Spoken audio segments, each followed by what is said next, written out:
శ్రీ షిరిడి సాయిబాబా జ్యోతిష్యాలయం ఎటువంటి సమస్యలకైనా జ్యోతిష్యం చెప్పబడును.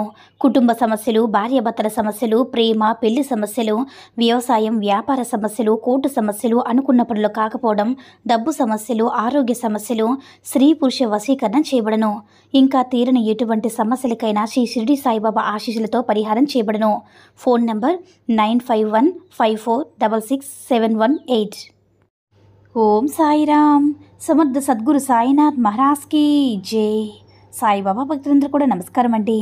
సాయినాథుని ఆశీస్సులతో అందరూ కూడా సుఖంగా, సంతోషంగా, అష్టైశ్వర్య, ఆరోగ్య అభివృద్ధితో ఉండాలని మనస్ఫూర్తిగా కోరుకుంటూ ఈరోజు ఈ వీడియోని మొదలు పెడుతున్నాను. ఈరోజు వీడియో ఏంటంటే, సాక్షాత్తు ఆ శివయ్యే నీకు వరం ఇచ్చాడు బిడ్డ. ఈ సందేశం పూర్తయ్యేలోపు ఊహించిన శుభవార్త వింటావని మన బాబాగారు అయితే ఈరోజు మనకి చాలా అద్భుతమైనటువంటి సందేశంతో అయితే మన ముందుకు వచ్చారండి.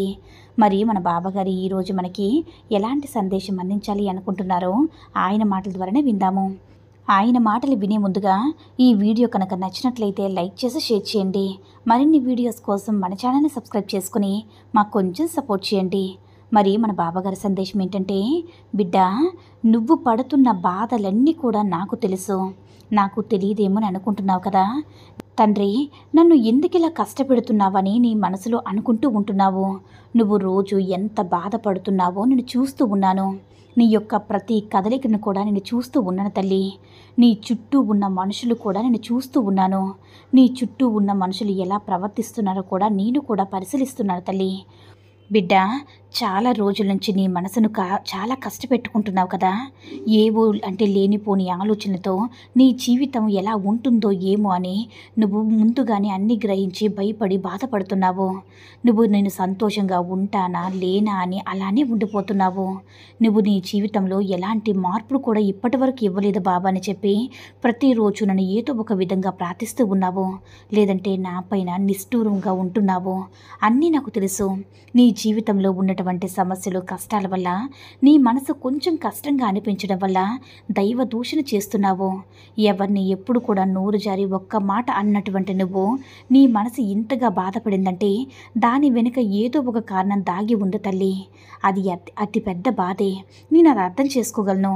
నిన్ను అర్థం చేసుకోకపోతే ఎవరు అర్థం చేసుకుంటారు చెప్పు. నేను నీకు తండ్రిని, గురువుని, అలాగే అన్ని విధాలు కూడా నా బిడ్డగా నిన్ను స్వీకరించాను కాబట్టి నిన్ను ఏ విధమైనటువంటి ఆపదలో అయినా సరే, దుఃఖంలో అయినా సరే, సమస్యల నుంచైనా సరే వదిలిపెట్టనని మాట ఇచ్చాను కదా. నీ చేతిని మాత్రం విడిచిపెట్టలేదు కాబట్టి ఈరోజు ఈ సందేశాన్ని వినిపించబోతున్నాను. శ్రద్ధగా ఆలకించి తల్లి. నేను ఒప్పుకుంటాను నీకు చాలా కష్టాలు ఉన్నాయని, నీ వెనుక చాలా బాధ ఉందని, అలాగే గతాన్ని మర్చిపోలేక ఏదో బతికి ఉన్నాను బాబా. నా బిడ్డల కోసం, నా కుటుంబం కోసం జీవితాన్ని కొనసాగిస్తున్నాను తప్ప నిజంగా నాకు బ్రతకాలని కూడా లేదు. ఒక్కసారి నా మనసంతా పూర్తిగా ధైర్యం కూడా కోల్పోయి ఏదో బతికి ఉన్నానా అంతే అన్నట్లుగా నీ మనసు అయిపోయింది కదా. అయితే ఈరోజు నేను ఎందుకు ఇలా చెప్తున్నానంటే, నీవు చేస్తున్నటువంటి కొన్ని చిన్న చిన్న పొరపాట్ల వల్ల నువ్వు కొన్ని శిక్షలు అనుభవించావు.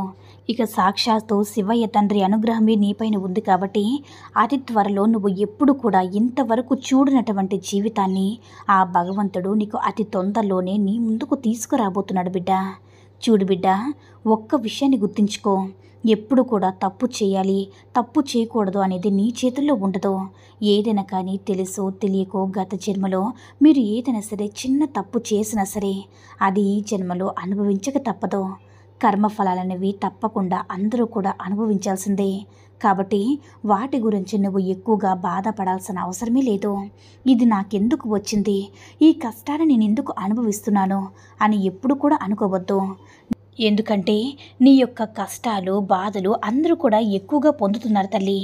చాలామంది ఎక్కువగా ఉన్నారు కాబట్టి సమాజంలో వారితో ఒక్కొక్కసారి పోల్చుకొని చూడు. వారికంటే కూడా నీకు మెరుగైనటువంటి జీవితం పొందేందుకు సంతోషించు. అలాగే నువ్వు ఒక మంచి శుభవార్త వినేలా నేను చేస్తానబ్బా. ఆ శుభవార్త అనేది ఎలా అంటే, నీ జీవితంలో నువ్వు ఎప్పటి వరకు కూడా నువ్వు చేస్తున్న పనిలో కానీ, లేదంటే ఏదైనా ఉద్యోగంలో కానీ నువ్వు కని విని ఎరుగినటువంటి శుభవార్త అయితే ఆ శివయ్యే నీకు ప్రసాదించాడమ్మా. ఆ వరాన్ని నువ్వు అందుకో. తిరిగి మళ్ళా విని నువ్వు చాలా ఆనందిస్తావు, ఆశ్చర్యానికి గురవుతావు. నీ మనసులో ఏదైతే దేని గురించి అయితే బాధపడుతున్నావో ఆ దుఃఖాన్ని నిన్ను పూర్తిగా నీ నుంచి దూరం చేస్తాను.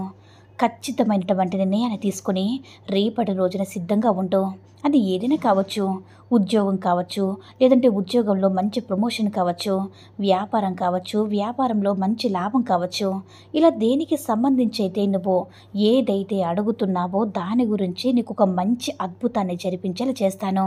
ఇక అద్భుతాన్ని చూసి అది జరిగిందో లేదని నువ్వే ఒక్కసారి తెలుసుకుని ఆశ్చర్యపోతావు తల్లి. నువ్వు కల్లో కూడా ఊహించనే ఊహించవు. ఇలా నాకు జరుగుతుందా, ఇంత మంచి జీవితాన్ని నాకు బాబా ఇచ్చారని నువ్వు ఆశ్చర్యానికి గురవ్వకపోతే నన్నే అడుగు. అలాగే చాలా మంచి మనసుతో నువ్వు నీ కుటుంబ సభ్యులందరూ కూడా శుభవార్త చెప్పుకుంటావు. ఎక్కడ నన్ను తలుచుకున్నా కానీ నిన్ను వెతుక్కుంటూ వచ్చేస్తాను కదా. నీ జీవితంలో మంచి మార్పు కలగబోతుంది. నన్ను నమ్ము బిడ్డ, సాక్షాత్తు ఆ శివయ్యే నీకు వరం ఇచ్చాడు. కాబట్టి ఈ సందేశం పూర్తయ్యేలోపు మీ ఇంట్లో కానీ, నువ్వు చేస్తున్న ఉద్యోగంలో కానీ, ఏదైనా సరే నువ్వు చేస్తున్న పనిలో కానీ, దేనికి సంబంధించిందైనా సరే నువ్వు కని విని ఎరిగినటువంటి ఎన్నాళ్ళ నుంచి ఎదురు చూస్తున్నటువంటి శుభవార్త అయితే వింటావు. నా ఆశీర్వాదం కూడా నీకు తప్పకుండా ఉంటుందమ్మా అని మన బాబాగారు అయితే ఈరోజు మనకి అద్భుతమైనటువంటి సందేశాన్ని అయితే అందించారండి. సాయి మహిమల ద్వారా వచ్చిన ఈ సందేశం మీ అందరూ కూడా నచ్చిందని అనుకుంటున్నాను. ఈ వీడియో కనుక నచ్చినట్లయితే లైక్ చేసి షేర్ చేయండి. మరిన్ని వీడియోస్ కోసం మన ఛానల్ని సబ్స్క్రైబ్ చేసుకుని మాకు కొంచెం సపోర్ట్ చేయండి. ధన్యవాదములు.